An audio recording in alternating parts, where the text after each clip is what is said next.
नमस्कार, गुरु one tube पर आपका स्वागत है। मेरा नाम आदित्य मिश्रा है।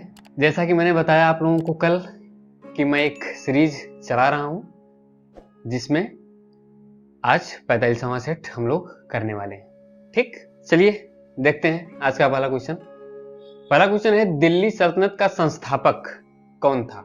तो दिल्ली सल्तनत का संस्थापक कुतुबुद्दीन ऐबक है ना। दिल्ली सल्तनत का संस्थापक कुतुबुद्दीन ऐबक था। दिल्ली सल्तनत का वास्तविक संस्थापक इल्तुतमिश था, है ना। दिल्ली सल्तनत का वास्तविक संस्थापक इल्तुतमिश था। जैसा कि मैंने आपको बताया कि ये 45वां सेट है और यदि 1 से लेकर ठीक 43 सेट तक आप करना चाहते हैं तो मेरे ही एक दूसरे चैनल T1B स्टडी पर जाके आप इसको कंप्लीट कर सकते हैं, है ना। चैनल का नेम T1B स्टडी है। ओके, अब दिल्ली सल्तनत का जो संस्थापक वो कुतुबुद्दीन ऐबक तो था, लेकिन कुतुबुद्दीन ऐबक वास्तव में था कौन? तो कुतुबुद्दीन ऐबक जो था वह मोहम्मद गोरी का गुलाम था, है ना। मोहम्मद गोरी का गुलाम था कुतुबुद्दीन ऐबक। आगे है जो दिल्ली सल्तनत का वास्तविक संस्थापक इल्तुतमिश था, और इल्तुतमिश कौन था? तो यह कुतुबुद्दीन ऐबक का गुलाम था, है ना। कुतुबुद्दीन ऐबक का गुलाम इल्तुतमिश था। आगे गुलाम या ममलूक वंश का संस्थापक कौन था? तो इसका संस्थापक कुतुबुद्दीन ऐबक था, है ना। ऐबक गुलाम वंश या ममलूक वंश का संस्थापक था, है ना। गुलाम वंश को ममलूक वंश के नाम से भी जाना जाता है। और कुतुबुद्दीन ऐबक ने इसकी स्थापना मोहम्मद गोरी की मृत्यु के बाद 1206 ईस्वी में की थी, है ना। कब की थी? 1206 ईस्वी में। आगे है दिल्ली सल्तनत की प्रथम राजधानी क्या थी? तो दिल्ली सल्तनत की प्रथम राजधानी जो थी वह लाहौर थी, है ना। क्या थी? लाहौर थी। और कुतुबुद्दीन ऐबक जो है वह लाहौर से ही संचालित करता था दिल्ली को। ओके, आगे राजधानी को लाहौर से दिल्ली किसने लाया?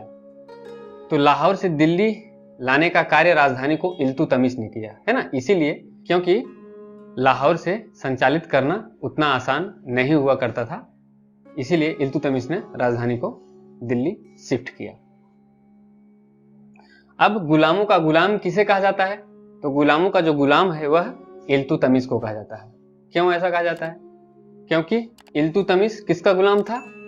कुतुबुद्दीन ऐबक का। ठीक, कुतुबुद्दीन ऐबक का गुलाम कौन था? इल्तुतमिश था।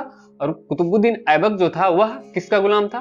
तो वह मोहम्मद गोरी का गुलाम था। ठीक, तो इस तरह इल्तुतमिश गुलामों का गुलाम हुआ। ओके, आगे है कुतुब मीनार का निर्माण किसने करवाया? तो कुतुब मीनार का जो निर्माण है वह कुतुबुद्दीन ऐबक ने करवाया। ठीक, हुआ क्या कि कुतुबुद्दीन ऐबक ने इस मीनार का जो निर्माण है उसकी शुरुआत की थी, है ना। और जब यह इसकी पहली मंजिल को इसने जैसे ही बनवाया था, है ना, उसी समय इसकी मृत्यु हो गई। तो इसकी मृत्यु के पश्चात कुतुब मीनार के निर्माण को पूर्ण कराने का कार्य किसने किया? इल्तुतमिश ने किया, है ना। दूसरी, तीसरी और चौथी मंजिल को बनवाने का कार्य किसने किया? इल्तुतमिश ने कंप्लीट करवाया। बाद में क्या हुआ कि बिजली गिरने के कारण इसकी चौथी मंजिल को नुकसान हुआ, है ना, जिसकी वजह से इसकी चौथी मंजिल क्षतिग्रस्त हो गई थी। और बाद में इसकी चौथी मंजिल के स्थान पर फिरोज शाह तुगलक ने 2 और मंजिल का निर्माण करवाया, है ना। और यह टोटल 5 मंजिलों की इमारत बन गई। पहले इसकी जो ऊंचाई थी वह 225 फीट थी, और बाद में जब फिरोज शाह तुगलक ने इसका निर्माण करवाया तो इसकी ऊंचाई जो है वह 9 फीट बढ़कर 234 फीट हो गई थी। ठीक, 9 फीट बढ़कर 234 फीट हो गई थी। अगला क्वेश्चन है, निर्माण किसकी याद में कराया गया? ठीक, कुतुब मीनार का जो निर्माण है वह किसकी याद में करवाया गया था? तो कुतुब मीनार का निर्माण बख्तियार काकी के याद में करवाया गया था। किसकी याद में? बख्तियार काकी की याद में कुतुब मीनार का निर्माण करवाया गया था। आगे है, लाख वक्स किसे कहा जाता है? लाख वक्स का मतलब होता है लाखों का दान देने वाला, है ना। तो कुतुबुद्दीन ऐबक जो था वह एक दानी व्यक्ति था, इसीलिए इसको लाख वक्स कहा जाता था। 2.5 दिन का झोपड़ा नामक मस्जिद का निर्माण किसने करवाया? तो इस मस्जिद का निर्माण भी कुतुबुद्दीन ऐबक ने करवाया था, और यह मस्जिद अजमेर में स्थित है। ठीक है, 2.5 दिन का झोपड़ा नामक जो मस्जिद है यह अजमेर में स्थित है। आगे है ख्वाजा मोइनुद्दीन चिश्ती की दरगाह कहाँ पे स्थित है? तो ख्वाजा मोइनुद्दीन चिश्ती की दरगाह अजमेर में स्थित है। ओके, कहाँ है? अजमेर में स्थित है। अगला क्वेश्चन, सुएज नहर का राष्ट्रीयकरण कब हुआ? तो सुएज नहर का राष्ट्रीयकरण 1956 ईस्वी में हुआ। कब हुआ? 1956 ईस्वी में इसका राष्ट्रीयकरण हुआ था। और यह नहर कहाँ पे स्थित है? तो मिस्र में स्थित है ना? मिस्र नामक देश में यह नहर स्थित है। आगे है पनामा नहर जोड़ती है। तो पनामा नहर जो है वह अटलांटिक महासागर को प्रशांत महासागर से जोड़ती है ना? इस नहर का निर्माण 1914 ईस्वी में अमेरिका ने करवाया था।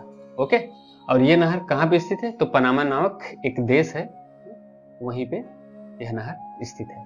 यह प्रशांत महासागर को अटलांटिक महासागर से जोड़ने का कार्य करती है। आगे, विश्व की सबसे व्यस्ततम नहर कौन सी है? तो विश्व की सबसे व्यस्ततम नहर कील नहर है ना? यह नहर बेसिकली यूरोप में स्थित है और इस नहर से सबसे अधिक व्यापार होता है। ओके, उपाधियों का अंत किस अनुच्छेद में वर्णित है? तो यह अनुच्छेद 18 में उल्लिखित है ना? उपाधियों का अंत अनुच्छेद 18 में है। अगला क्वेश्चन है, प्रेस की स्वतंत्रता या बोलने की स्वतंत्रता किस अनुच्छेद में है? तो अनुच्छेद 19(1) का में प्रेस की स्वतंत्रता या फिर बोलने की स्वतंत्रता वर्णित है। चौथा स्तंभ किसे कहा जाता है? तो चौथा स्तंभ प्रेस को कहा जाता है ना? किसे? प्रेस यानी मीडिया को चौथा स्तंभ कहा जाता है। लोकतंत्र का चौथा स्तंभ है ना? ये जो चौथा स्तंभ है इसका मतलब लोकतंत्र का चौथा स्तंभ मीडिया को कहा जाता है, प्रेस को। मूत्र का पीएच मान कितना होता है? तो मूत्र का जो पीएच मान होता है वह 6 होता है ना? और यह अम्लीय होता है। जैसा कि आप लोगों को पता होगा कि पीएच मान यदि 7 है तो वह क्या होगा? न्यूट्रल होगा। 7 के ऊपर है तो क्या होगा? क्षारीय होगा। और 7 के नीचे है तो क्या होगा?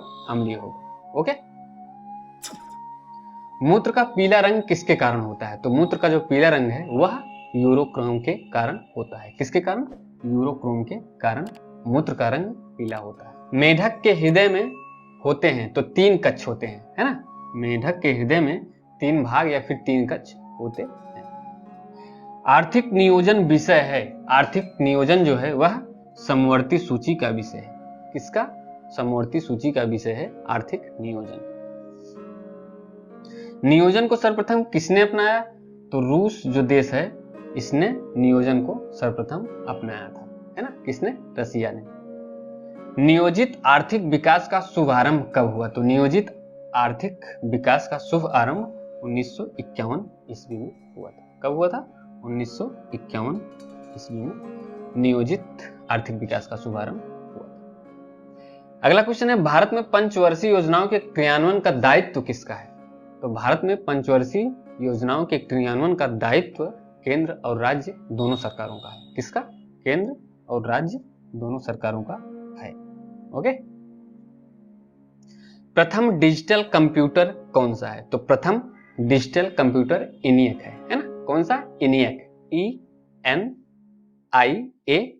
है ना? इसका फुल फॉर्म क्या है? Electronic numerical integrator and computer. Okay, यह क्या है? ENIAC का फुल फॉर्म है। कभी कभी इसका फुल फॉर्म भी डायरेक्ट पूछ लिया जाता है, इसलिए इसे याद रखना। ओके, ठीक, ये आज आपका 45वां सेट हुआ कंप्लीट, है ना? मिलते हैं नेक्स्ट वीडियो में एक नए सेट के साथ। तब तक के लिए धन्यवाद।